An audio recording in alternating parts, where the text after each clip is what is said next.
Hey there, podcast listeners. Exciting news. My new audiobook, The Short Book Formula, A Financial Professional's Guide to Writing a Book in 6 Weeks to Attract Ideal Clients, is out now. And the best part, for a limited time, we're offering this audiobook to you for free. Hurry over to www.theshortbookformula.com and claim your copy now. And now, on to our show. Welcome to the Influential Advisor Podcast. I'm your host, Paul G. McManus. Today, I'm excited to introduce you to Joe Falbo, Amazon #1 best-selling author of Retirement Success, Hiring Your Functional Retirement Advisor. Joe has been helping people navigate retirement for over 30 years, but what makes Joe different is his approach. He doesn't just manage portfolios. He transforms fragile investors, people who panic when markets drop, into anti-fragile investors who stay confident and even thrive during uncertain times. In his book, Joe reveals why modern retirement is nothing like your parents' generation and why most people are still planning with outdated rules. He'll show you what to look for in a financial advisor and how the right plan can turn retirement anxiety into retirement success.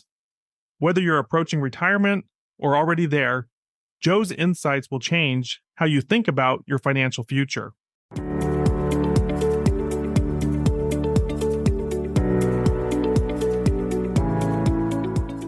Joe, welcome to the podcast. We're glad to have you here today. I'm excited to be here. First thing, Joe, tell us about your background and why you do what you do. Sure. So when I was little, I loved the board game, The Bottom Line. I don't know if you ever heard of it. It's like a Monopoly game. It was about investing and how money relates to people. And I loved it. And I was really good at it. So when I graduated from St. John's back in 1995, I wanted to be in the financial world. And I wound up I don't really talk about this that much, but I wound up starting at a penny stock firm, right? Like if you've seen The Wolf of Wall Street, Like Boiler the Investor Room, right? Center? Yeah, exactly. I was a cold calling cowboy. I realized it was a scam. And once I did that, I did want to do it the right way. I wanted it to be like a win-win to help people. I looked around and I found Merrill Lynch had a training program for financial advisors, a 2-year training program. I went to that. I graduated from that. I was a financial advisor in the corporate world, Wells Fargo, Wachovia, Merrill Lynch for about 14 years. And I started my own business, Falbo Wealth, in 2009. And I can't believe how fast time goes, but I've helped probably thousands of people to and through retirement. I'm doing this now 30 years. It's crazy. I've seen it all, right? I've seen all market conditions, the 1999 tech boom, the crash afterwards, the 2008 Great Recession, which rivaled the Great Depression, COVID, inflation. And the funny thing is, all these things going on, all these different markets and economies, people still have to retire, right? They can't be like, okay, I don't want to do this anymore. They still have to retire. They're still going to go through their life transitions. In retirement, most people don't know this, but people go through 7 to 8 distinct life transitions that takes planning and guidance to go through. So our goal is to help people thrive during the good times and thrive even during the bad times too, and to live their life on purpose through planning, not trying to market time. I've seen people come to me after retirement, the stress melts off their face. It's a beautiful thing to see. I've seen people become snowbirds, living up here, living down in Florida. I've helped people to live the same life they're living in retirement, living afterwards. Also help people to become a good investor.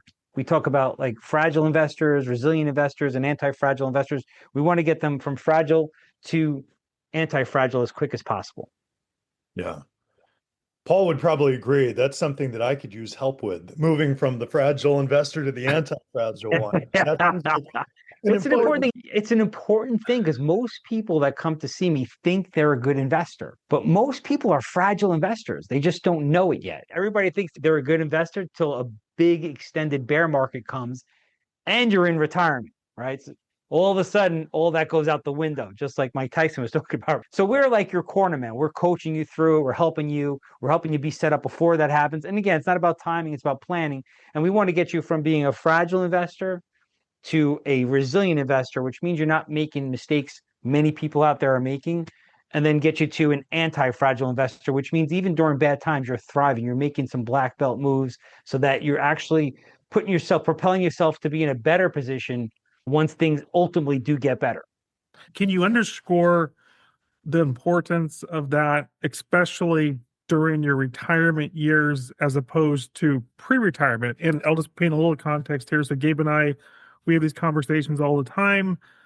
For Gabe, he's still relatively young, and so he has time to make up, and it's not quite as important in these years. But something that you said was that when you're in retirement years, it's that much more impactful. Can you just share a little bit why it matters so much in retirement? A great way. First of all, Gabe, you're very brave because most people don't even admit that they're fragile investors. They, oh, no, I'm a good investor. No, I wouldn't do it. And then all of a sudden, when the chips are down, they're doing it. I would say when you're younger, a lot of people will like ultimately they'll do the right thing and they'll add to it because you're in accumulation mode. So they start realizing, oh, wow, this is actually what I tell young people is this is like the greatest thing that could happen for you because you don't have that much money in the market. Keep adding to it. You're in accumulation. Everything's on sale. But when you're in retirement, it's different. Like a lot of times, especially in 21st century retirement, people are going to need their money to start living off of it. So now you're pulling, instead of putting towards it, you're pulling off of it. Whole different ball game. You're in the distribution phase. Right. Accumulation phase, a lot easier to do. Distribution phase, not so much. Joe, you're the author of a best-selling book, and you've just recently released your second edition. Tell us about the inspiration behind writing that book, and then why the second edition now? I love this question because what got me started was back in 2010. So it took me a while to put it all together. But back in 2010, the Department of Labor came out with this thing called the fiduciary rule, which is, you hear about it all the time now. And that really got me going because can you imagine that it's gotten so bad that the government has to mandate advisors to put their clients before their own interest? You need to tell me, like, people aren't born that way, that they're not automatically just doing it. I've seen The Wolf of Wall Street. I know about penny centers. This is probably a good thing. It doesn't even have to be that, though. That's the funny thing, right? It doesn't even have to be The Wolf of Wall Street, real bad guys. It's amazing to me. It's incredulous to me. And it really got me going with the book because I felt like I was living in a bizarro world. So there's all these advisors out there that they must not believe in karma, right? They're going to do the wrong thing by people. Eventually, it's got to come back and get you. Then let's top it off. Who is the biggest Ponzi scheme you've ever heard of in your lifetime? Bernie Madoff. He ran the biggest Ponzi scheme in our lifetimes, and he really destroyed lives. And he was labeled, obviously he didn't act like a fiduciary, but he was labeled a fiduciary, technically. It's actually scary to think about that you could walk in and think you have a fiduciary and you're getting wrapped up in a Ponzi scheme. That's pretty obviously that's like the worst case scenario, right? Yeah. That just showed me like, wow, this is crazy. They said this guy was a fiduciary. Meanwhile, he's ripping people off left and right. I was really burning to show people what a real advisor looks like. I felt like I encompassed a lot of that. So I wanted to say, hey, this is what a real advisor looks like. And when you have one of the key things of the book, it helps you compare if you have a current advisor to what a real advisor looks like, or if you're in the market for one, you get to know what a real advisor looks like. And at the same time, it gives you basically everything you need to know about retirement as well. And you're not going to have to wonder what a real advisor looks like. To me, that was the biggest reason why I wrote the book. Give me some examples. What does a real advisor look like? Because I hear the word fiduciary thrown out all the time, but when you say that Bernie Madoff was a fiduciary, that gives me pause. Okay, maybe that's not the best mental checklist. Help expand upon that. What should people be looking for when it comes to choosing the right advisor for them?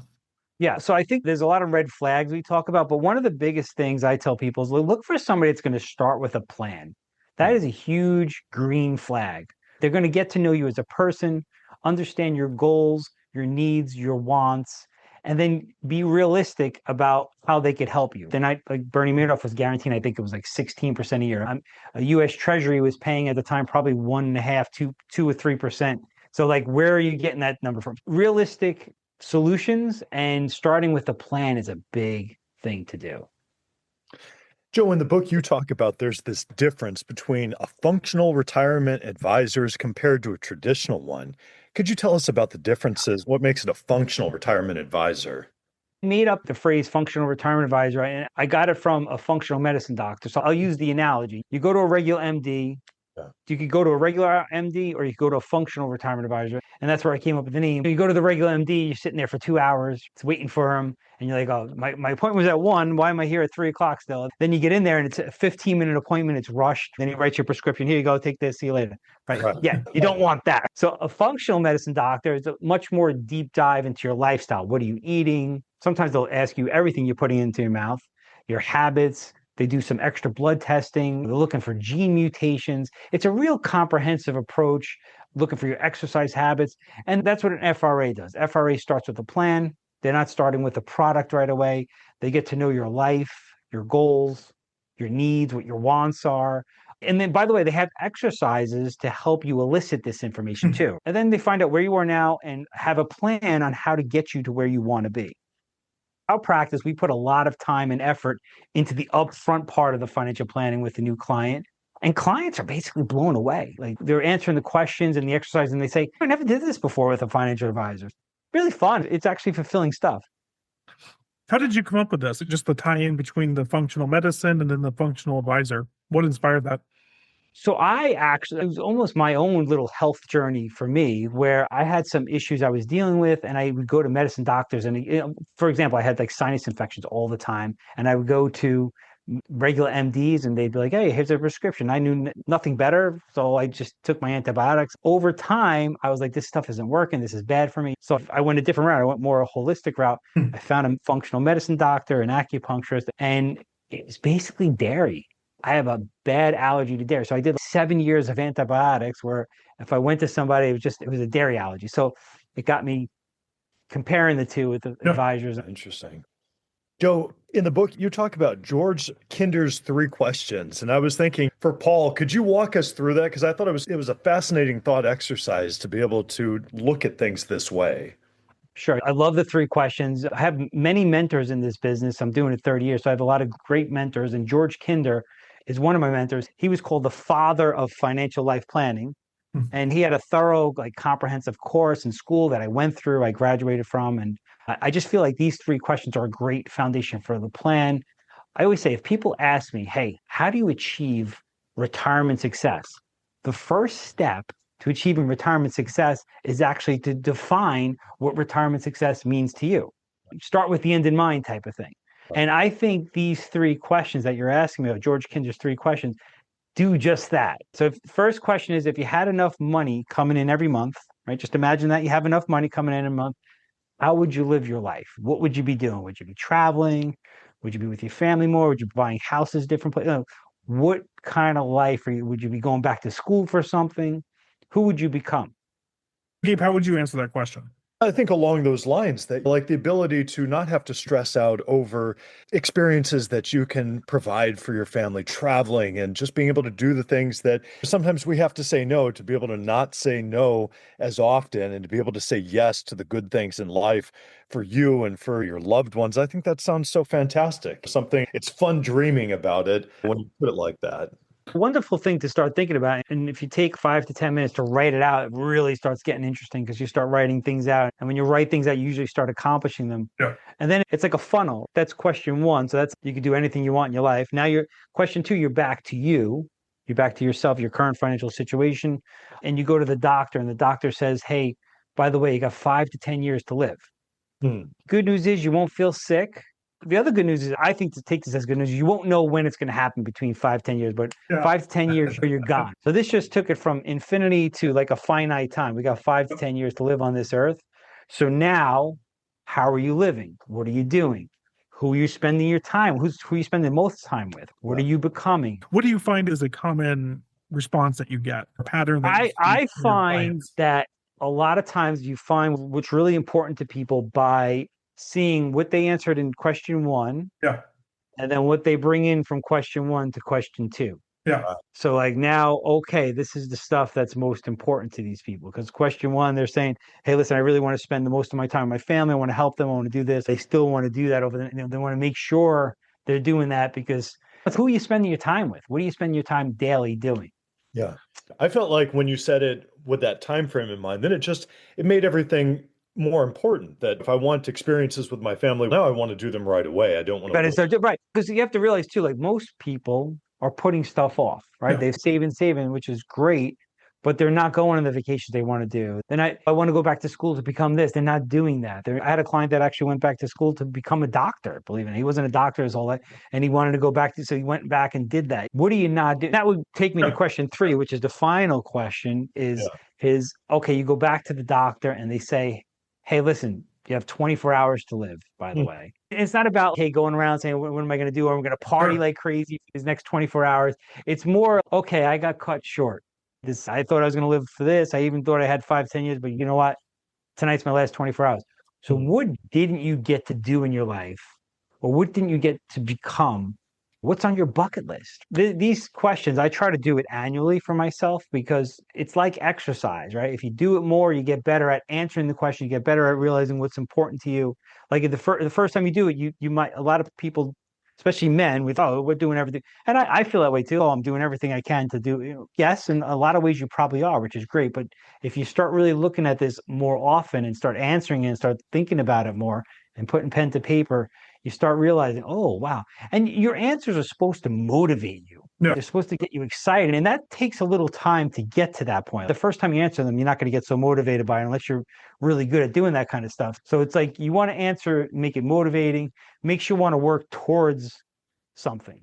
How often, Joe, do you put yourself through that exercise and I answer? try every year at the end of the year, I basically do my business planning, and this is part of it. This is also my personal life planning and my business planning. This is part of, so I answer these 3 questions every year. And we have to realize too, life changes. So not only getting better at answering the questions, your life changes, your perspective changes. Like for me, I'm 51.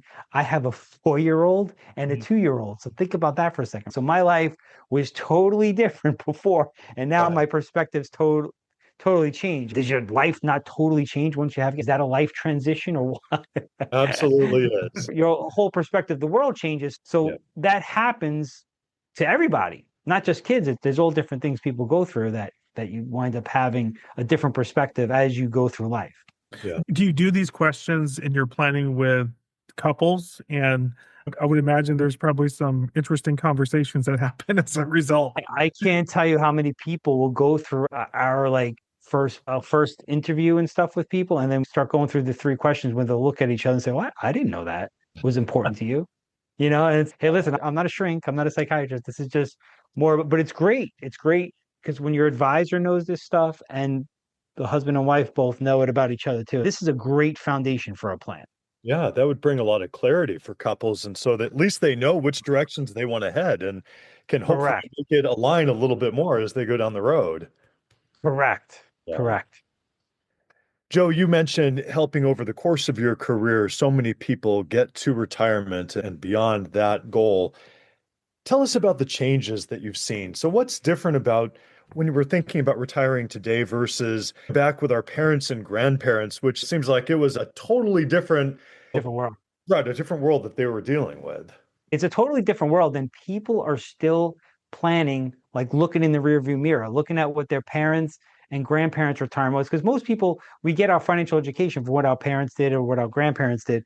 The modern retirement is a whole new world, as you mentioned. You know, for example, they're living longer. It used to be parents and grandparents a 15-year retirement. Today, it's a 30-year retirement. And it's today's medical science. That's if medical science doesn't get better over the next 10, 20 years. I expect it to get better. I expect people are living healthier lifestyles. Over time, that could be the 30 years could go to 40 or 50 years. Who knows? And we talk about cancer and heart problems. That's the main thing. If they come up with some sort of solution for that, I think it's going to be a massive, and of course, you want to make sure there's quality of life too, not just quantity of life. And the biggest challenge with longer lifespans, that's a great thing, especially if we have the quality, is everything you buy costs more each year, right? So every year, everything you buy costs more. Look at what around here a house cost 30 years ago. Average house was probably, I don't know, $300,000-$400,000 or so, I guess, around in New Jersey area. Yeah. Now it's like $1 million for a normal house. So right? Yeah. I'm going back to 1995, right? Say a car, an average car. I think the average car back then was like 15 grand. Today it's 30, 35, 40, 45 grand. I'm not talking luxury. I'm talking like a normal regular car. Yeah. And then you got the whole, hey, people worked for one company for 30 years. That's the way it used to be for parents and grandparents. And they got themselves they got the gold watch and they got themselves a pension. The pension pays you from the day you retire to the day you die. And now what did they change that with? I think back in the 70s is when ERISA made all the changes. They moved that to a 401k. So where's all the risk when you have for your retirement to pay you from the day you retire, increasing every year to the day you die. Where's all the risk? It's on us. It's now on On us. us. It's on us. And how much financial education did they give us with that? Who say? They say, here's the 401k, all the risk is on you, but there's no financial education. So we have the responsibility, but no education on that. So they changed the rules on us. It shifted now from the pension company guaranteeing it to basically us. And today, you wind up having to have a plan, and you need to be a good investor to overcome those kind of challenges. And that's why I think most people are going to need a good advisor to help get them through it. Along those lines, since you need to have that plan in place, what about for somebody like myself that maybe procrastinated, put things off? Joe, what do you say to them if they come in and they've waited a little bit too long, they didn't start early? What's the outlook? Is it still possible to catch up and for you to help them, or what do you tell them at that point? It's a great thing to say because I feel like a lot of times people come to me that way. Yeah. The 50 years old is like the moment where, oh my God, I didn't do any planning, I got to start. But a lot of people come to me in their 60s. So I have the cliche answer. Best time to come to me was 10 years ago. Second best time is right now. But like I said, I have a heck of a lot of people come to me at 60s, and I've even had people come to me in their 70s.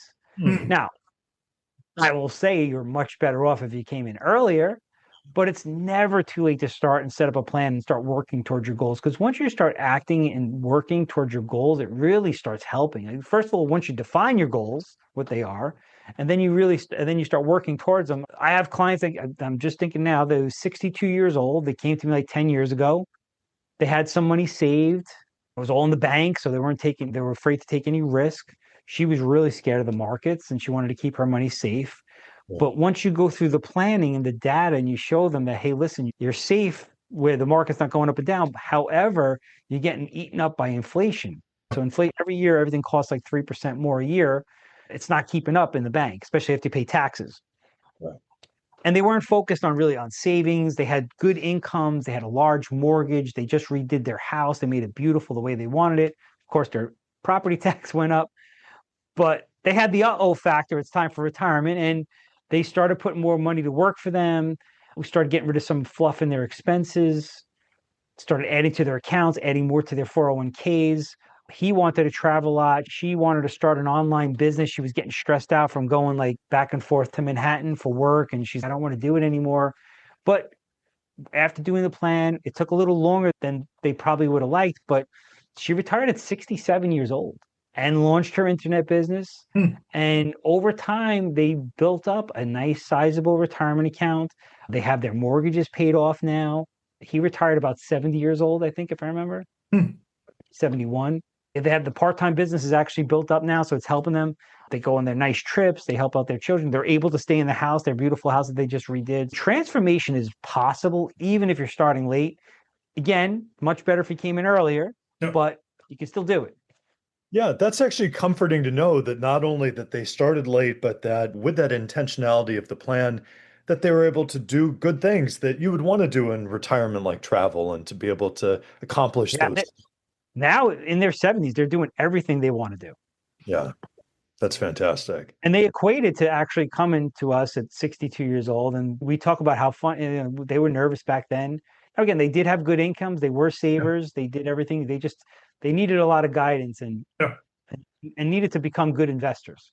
Joe, I want you to tell us the story. This is in the book about Frank and the $2.2 million real estate story, because sometimes people, they get things stuck in their head that this is the way that they want to do it, but maybe the benefit of coming to a financial advisor and getting a different perspective. Yeah. Sometimes in our business, I'm trying to think of a nice way of saying it, but it's like bringing a horse to water. You can only bring the horse to water. So sometimes people, and I blame our business, I blame our industry on this because we are laser focused on products and we're telling people, hey, about this product, that product, and they come in laser focused on product. It's in the pharmaceutical world where they're constantly flashing pharmaceutical ads for you. So they're going to the doctors asking for these pharmaceutical drugs that they've seen. It's the same thing with the financial products. So yeah, that instance was something I try to show how people are laser focused on products. Like his name was Frank. He was introduced to me by an accountant that I know. When I met him, he was like carrying a prospectus. If you ever seen a prospectus, it's this thick, has all legalese in it. And he was in his 70s now. He had a nice piece of real estate in New Jersey that appreciated a ton of money. And his income, he was staring down at $600,000 income capital gains tax. And that's not like the profit of it. The profit was much more. And that's the actual tax he was going to have to pay. Yeah. He was in a bind. He didn't want to he was older. He was in his 70s. He didn't want to take care of it anymore. So father time, he was taking care of it all this time. He couldn't take care of it anymore. And when he sold it, he didn't want to pay a $600,000 tax bill. Obviously, I don't blame him for that. He was laser focused on avoiding that $600,000 tax liability. He wanted to know if I had the same complex real estate investment where you can move the money to a REIT, which is a real estate investment trust. And he was at one of the big firms as a client. He had sticky notes all over these things. And he wanted to know, hey, can you do the same thing? Is this a good one? Do you have a better one for me? And my role as an advisor is slow down, right? I just met you, right? I don't even know what you're trying to do. Let's look at the whole picture. This is the first date. Right. Plenty of other advisors. Oh, yeah, I have that REIT. I could do the same thing, right? When you asked me before, what's a good advisor look like? That's what a good advisor looks like. Oh, slow down. Let's step back a couple of feet and let's look at this whole picture. Because sometimes, believe it or not, sometimes taking that tax hit and investing the difference makes more sense than deferring it. Now, I'm not saying that's definitely the case here. I didn't know any yet, but I was trying to redirect him. But all he wanted to do was talk about the complex real estate product, and he wanted to defer the taxes. And then I even said to him, are you sure you want to REIT? Have you looked at these things? I wouldn't want one of those. You need to have a plan and see all the different outcomes and probabilities. Real estate, regular real estate, has been doing phenomenal over the last 15, 20 years. How has REITs been doing? Let's look into that first before you just go to defer the taxes. My whole point is to slow down. That's my whole thing with those stories. Look at the whole big picture. But he was focused on one thing, tax deferral. Yeah. Joe, Paul mentioned that if he didn't have work and he was retired, he'd probably sit and watch a little too much cable news. I wanted to ask you, this is from the book you talk about it, about financial news media. Why shouldn't I just sit and watch CNBC all day long? I don't think you wouldn't be American if you weren't doing that, right? I will tell you from my experience, financial news is not your friend. You have to look at their goals versus your goals. Their goals is viewership, clicks, eyeballs. That's how they make their money, right? That's how they sell their ads versus enduring principles of long-term financial planning. Yeah. Which, by the way, is boring and it's not going to sell ads continuously anyway. You're not going to be able to put that on every day and be like, oh, this is so interesting. So you won't be able to sell it continuously. I remember people panicking around COVID, which obviously that was a scary time. It was something was thrown on us and we didn't know anything about it. But people would call me up and say, this time is different. This is a deadly disease. This time is different. And the news was not helping me out at all because that's all they were saying. It's crazy, but they even had a COVID death counter in the corner of the screen to scare the heck out of everybody. That's how you get eyeballs. That's how you get eyeballs. That works. That is good. I feel my finger going over the sell button just thinking about it. Fear really sells really good. So people that didn't panic during that ultimately worked out really well. During 2008, one of the worst crashes in our lifetime, people would come in with a beautifully diversified portfolio suited to their long-term needs and wants of their plan. Especially the newer people calling me with CNBC buzzwords. Oh, it's a global panic. The bond market has frozen. This time is different. That's the investor death market. I've heard you say this a few times. This time it's different. Right. That's the song of the death march for the investor. It's the fragile investor's death song right there. In my case, so going back to what we were talking about earlier, where Gabe, I think he's driven by fear and greed and he makes investment decisions accordingly. Whereas I have a nice balanced portfolio. For the most, I have an advisor. I just delegate that decision over because I realize in my case, if I was in charge of this, I would be so tempted just to put all my money in Tesla and just believe that it's going to go 10x.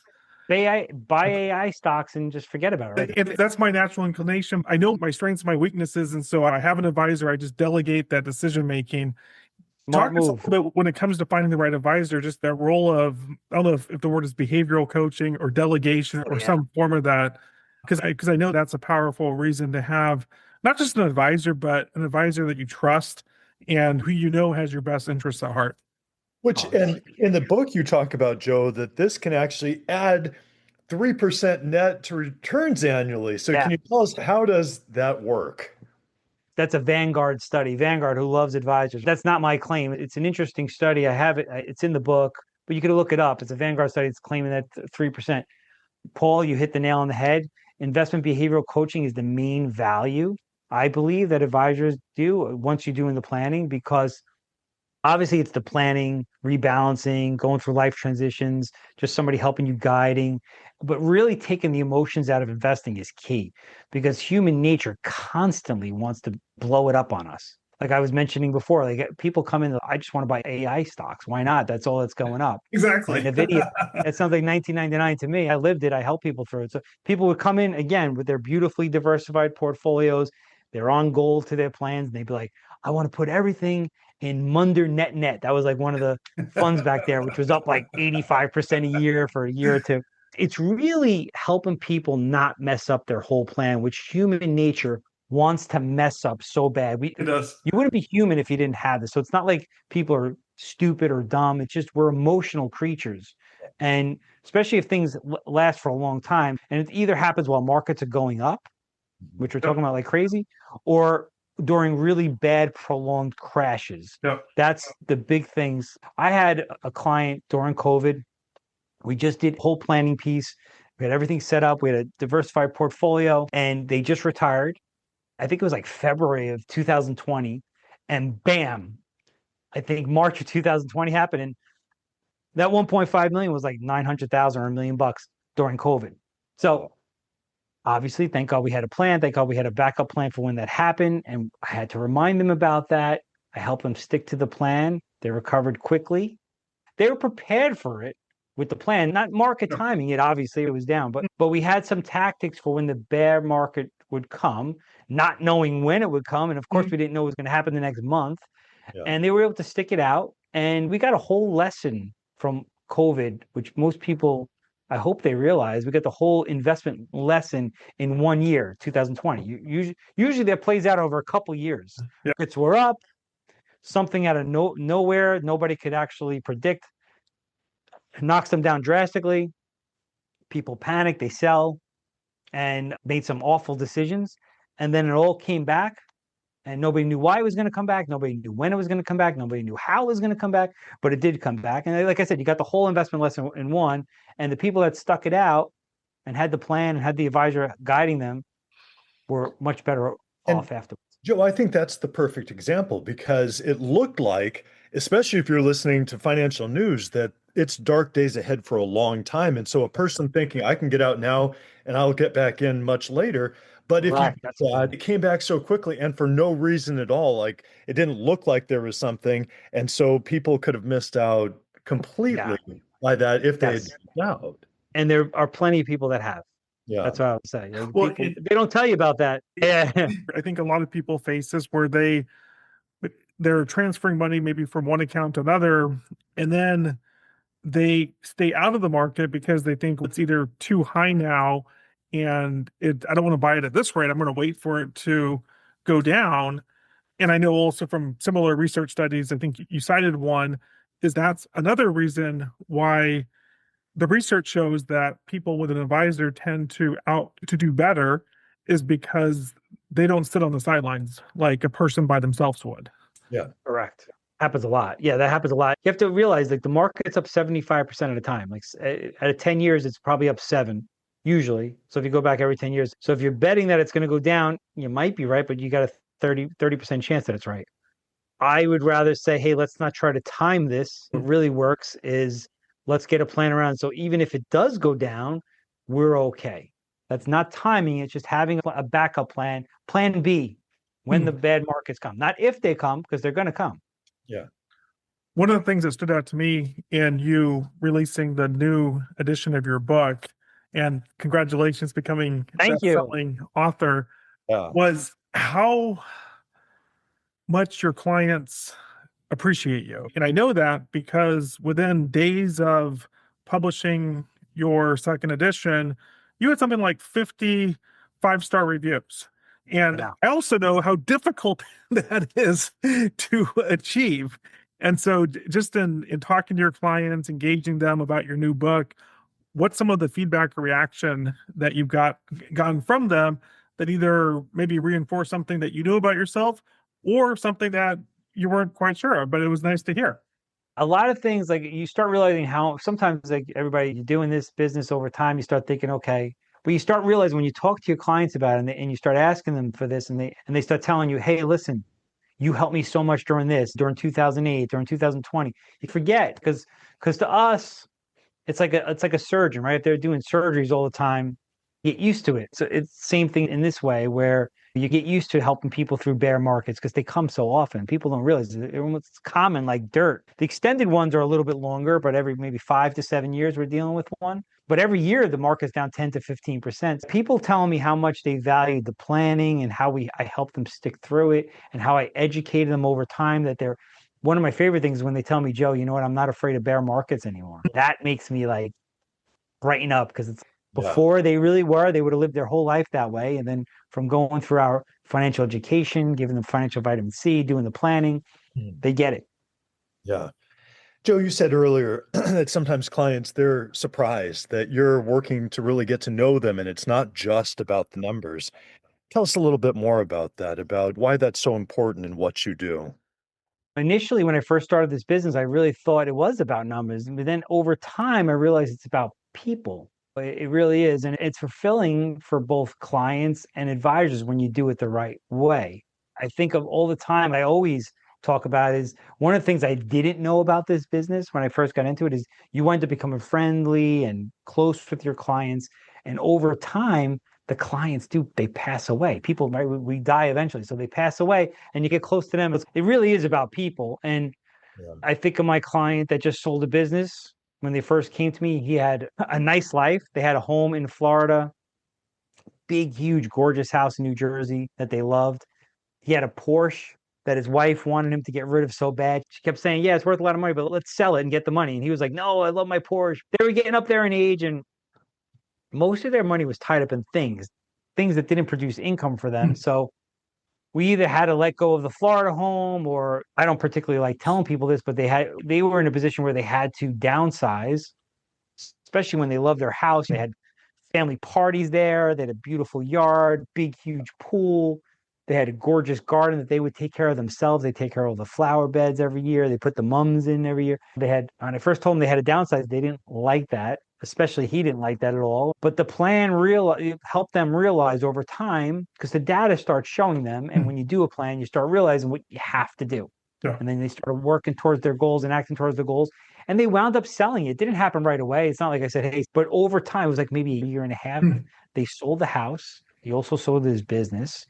And they bought a smaller home right around where they were. It wasn't too far where they were already. And they tell me all the time, it's one of the best moves I ever did is selling that house. It was too much maintenance. It was like, and now they bought a small home, which they love, and they make it very homely and nice. And they say it's much less stressful. Happy ending to the story. And they kept Florida. They were able to keep Florida too. And Florida, perfect. That was part of the plan. Right. Yes.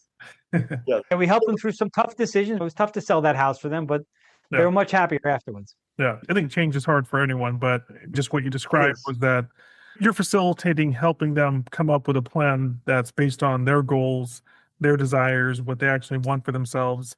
Hey, Joe, I'd like you to give us some advice because you mentioned that about the fiduciary rule and not being really sure.